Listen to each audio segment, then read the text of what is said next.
तो कैसे हैं आप? मैं आशा करता हूँ कि आप सब जबरदस्त होंगे और मस्त होंगे और आपकी पढ़ाई बड़ी मस्त तरीके से चल रही होगी। तो आज का हमारा टॉपिक होगा अभिक्रियाशीलता रिएक्टिविटी केमिकल रिएक्टिविटी। तत्व किस प्रकार से केमिकल रिएक्टिविटी करते हैं और इसको हम ग्रुप वाइज लेंगे और इसको हम लेके चलेंगे मेटल और नॉन मेटल के ऊपर, क्योंकि नॉन मेटल और मेटल के ऊपर ही इसको समझा जा सकता है। अब हम इसको चलते हैं आगे बढ़ते हैं। तो इसमें क्या होता है कि ग्रुप में नहीं चलेंगे, इसमें चलेंगे हम आवर्त में। आवर्त में से क्या मैटर होता है कि सुनो, आवर्त में चलते हैं, पीरियड में चलेंगे। क्या होगा कि बाएं से दाएं जाने पर अभिक्रियाशीलता घटती है। ठीक है, बाएं से दाएं जाने पर अभिक्रियाशीलता घटती है। बाएं से दाएं जाने पर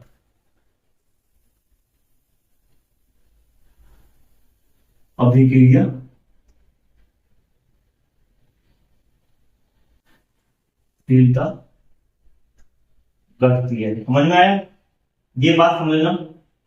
और इधर इधर की तरफ करेंगे तो वो ऑब्वियसली बात तो बढ़ेगी। रीजन क्या है इसका? रीजन सुन लो, रीजन क्या है, कारण क्या है इसका? इसका कारण है कि बाएं दाएं पर देखो,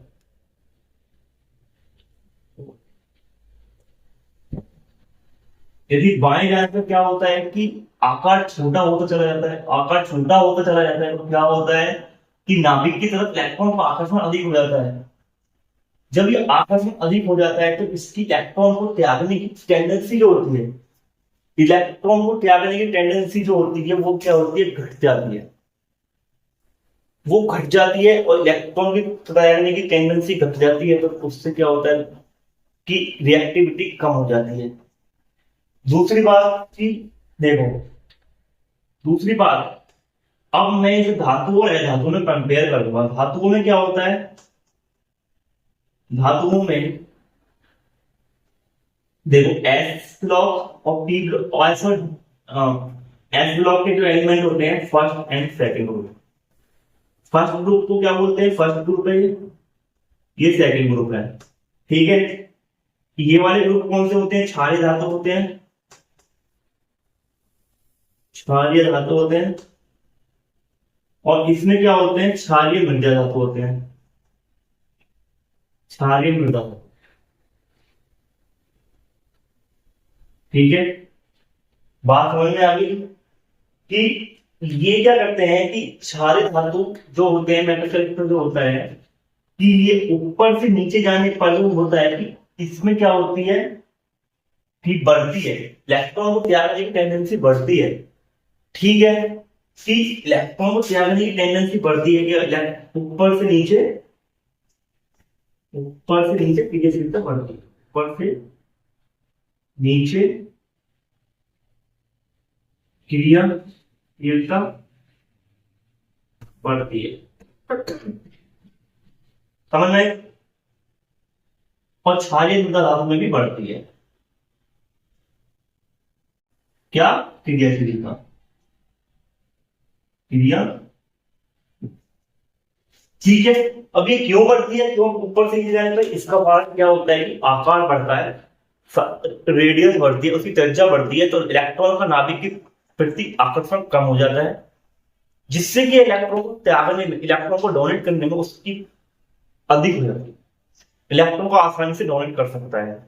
इसी प्रकार नॉन मेटल में क्या होता है, अधातुओं में क्या होता है कि इलेक्ट्रॉन को ग्रहण करने की प्रवृत्ति इलेक्ट्रॉन को आवर्त सारणी में घट जाती है। आवर्त सारणी में ऊपर से नीचे जाने पर घट जाती है। क्यों?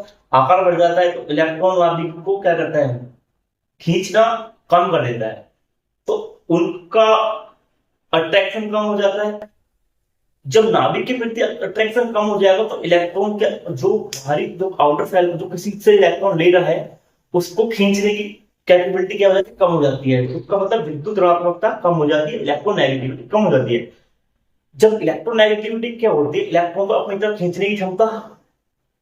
इलेक्ट्रोनेगेटिविटी यही तो होती है किसी वजह से इलेक्ट्रॉन को अपने लेने की क्या क्षमता है। तो वो क्या करता है कि अधातुओं में क्या होता है कि इलेक्ट्रॉन को अपनी तरफ खींचने की क्षमता कम हो जाती है। तो देखो, इसी प्रकार से हम बोलते हैं कि फ्लोरीन फ्लोरीन ब्रोमीन और आयोडीन, इनमें इलेक्ट्रोनेगेटिविटी सबसे ज्यादा किसकी होती है? इलेक्ट्रोनेगेटिविटी किसकी होती है? ऊपर की होती है। जब इलेक्ट्रोनेगेटिविटी ऊपर की है तो क्रियाशीलता किसकी ज्यादा होगी? क्रियाशीलता है, क्रियाशीलता सबसे ज्यादा किसकी होगी? बताओ, रिएक्टिविटी ऑर्डर किसका ज्यादा होगा? बताओ बताओ। ये क्या करता है कि ये इसकी इलेक्ट्रोनेगेटिविटी ज्यादा होती है और आकार इसका छोटा होता है। आकार छोटा होता है। जब आकार छोटा होता है तो नाभिक, आकार छोटा होता है तो इसकी रिएक्टिविटी फ्लोरीन की ज्यादा हो जाती है। इसकी फ्लोरीन क्यों? कि इसके पास एक इसकी तो मेरी कहने के सिद्धांत हमारा समझ लो कि इलेक्ट्रोनेगेटिविटी इसमें बहुत ज्यादा मैटर करती है, कि इसकी इलेक्ट्रोनेगेटिविटी ज्यादा है। ऊपर अधातु में मैं कुछ ऑब्वियसली बता रहा हूँ, तो अधातु को वहां तो हमारा आकाश का साइज बढ़ रहा है ब्लॉक में, और यहाँ क्या हो रहा है, आकार का साइज बढ़ेगा तो क्या होगा, इलेक्ट्रॉन को खींचने की टेंडेंसी कम हो जाएगी, और इलेक्ट्रॉन को टेंडेंसी खींचने की कम हो जाएगी तो उसकी रिएक्टिविटी खुद ऑब्वियसली कम हो जाएगी। ठीक है, तो आज का टॉपिक हमारा खत्म और ये चैप्टर भी खत्म। इसमें केवल एक चीज रह गई थी, गलती से ध्यान नहीं रहा, पी ब्लॉक एलिमेंट को समझाना रह गया था, और वो मैं आपको समझा दूंगा एक क्लास में बनाकर, एक वीडियो में। तो आज की क्लास में हमने पूरा पढ़ दिया वैलेंसी और अभिक्रियाशीलता। तो इससे अगले टॉपिक में चलने वाले हम आगे, अब हम पूरा चैप्टर नया स्टार्ट करेंगे। तो उसमें क्या पढ़ाएंगे कि केमिकल बॉन्डिंग, केमिकल बॉन्ड क्या होते हैं, केमिकल बॉन्ड के टाइप क्या होते हैं, फिर इसके में पढ़ेंगे Vespa theory, BPT theory, MOT, और आने वाले टाइम में फिर हम इस चैप्टर को खत्म करने के बाद फिर चलेंगे हम ऑर्गेनिक, फिर पूरी ऑर्गेनिक पढ़ेंगे अच्छे तरीके से। ठीक है, तो आज की क्लास में इतना ही। जय हिंद।